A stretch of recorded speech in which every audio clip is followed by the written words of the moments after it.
As a photojournalist during the 60s and 70s, my photographs appeared in major magazines such as Life, Paris Match and Stern.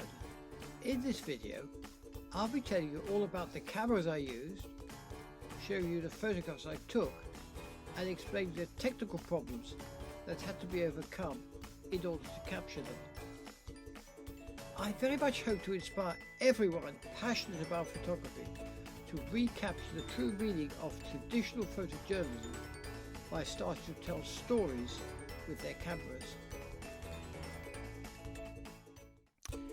In this, my final visit to the strange, destructive world of Joe Weston-Webb, I offer you a series of pictures which demonstrate the value of the 5 frames per second motor drive ability on my Nikon F2. These involve Joe's new attraction of firing human cannonballs, an attraction which he first introduced into his shows early in 1972. He invited me along to watch what happened at a county show where he was displaying this stunt for the first time. His human cannonball on this occasion was 18-year-old Lisa Knight, who performed under the stage name of Frida. Before we all left the show, about 100 miles away from the site where he trained his stunt drivers, I shot a few pictures of Lisa standing in front of the 20-foot-long cannon, which had been constructed on the back of a lorry and was angled towards the sky at about 45 degrees.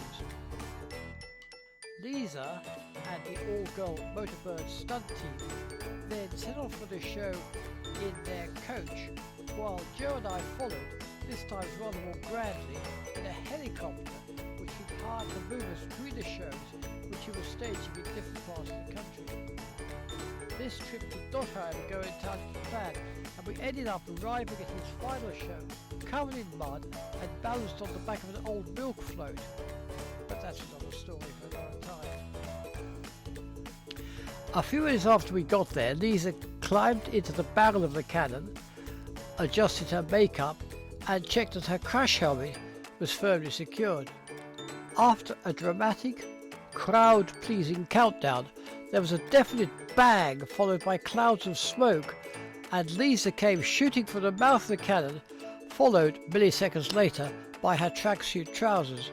They had somehow become caught up in the mechanism and were ripped from her body.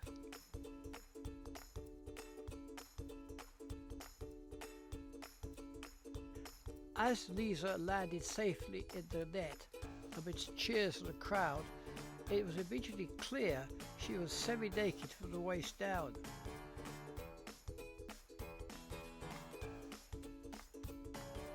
These images proved very popular with newspapers and magazine editors around the world, as you can see from these samples from a German magazine and a major British newspaper. Although Joe's human cannonballs emerged from the barrel amidst dramatic clouds of smoke, this was really all for effect. They were actually being propelled outwards not by an explosive charge, but by a powerful spring-loaded platform within the gun. On later occasions, however, Joe tried to improve the distance his human cannonballs would be projected by actually adding a small explosive charge, which enhanced the propellant.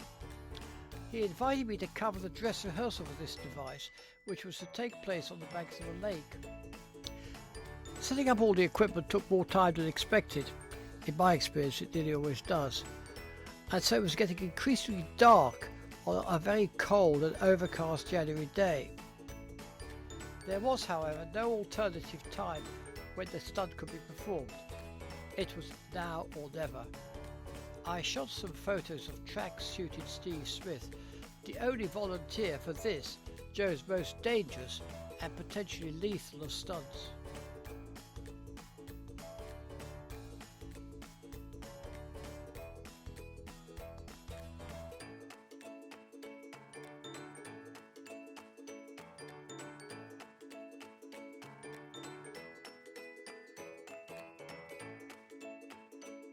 And standing at a safe distance, Joe and his explosives expert thrust home the plunger and detonated the charge.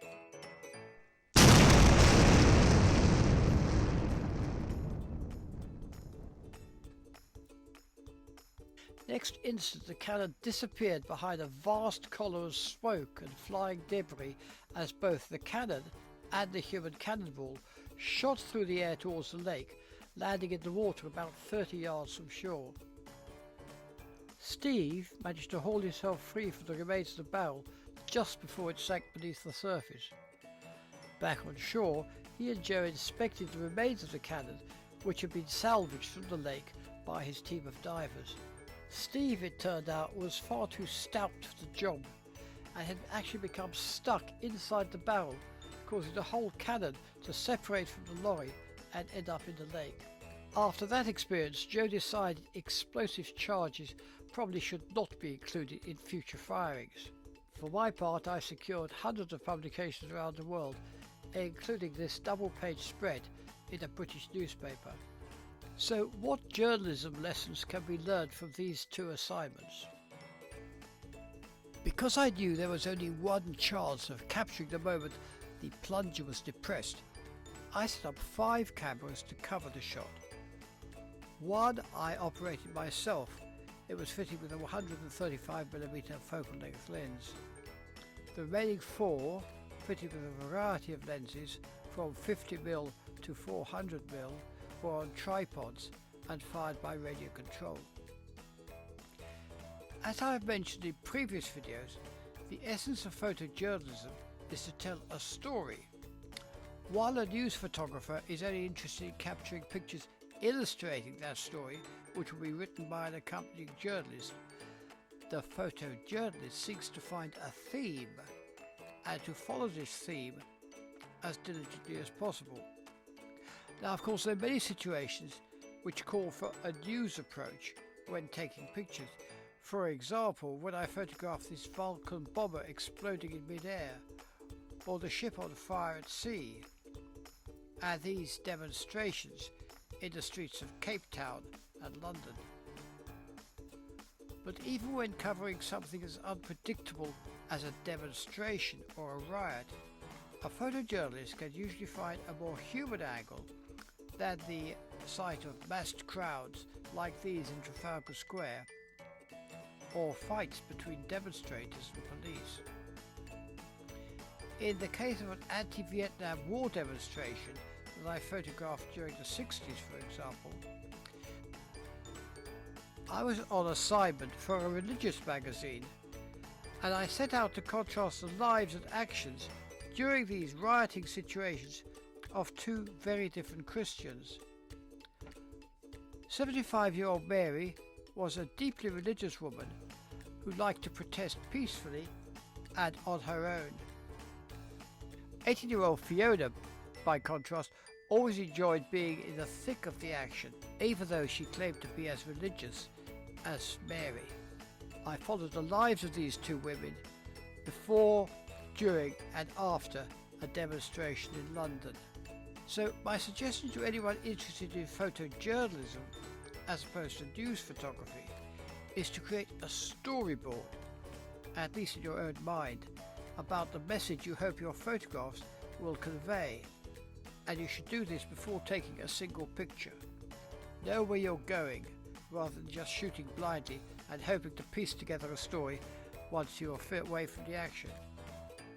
In the next video, I'll be moving away from the destructive world of Joe Weston-Webb and his stunt teams and tell you the story about a horse that was saved from death and transformed by his new owner into a skilled football player who enjoyed nothing better than finishing the game with a couple of pints at the nearby local.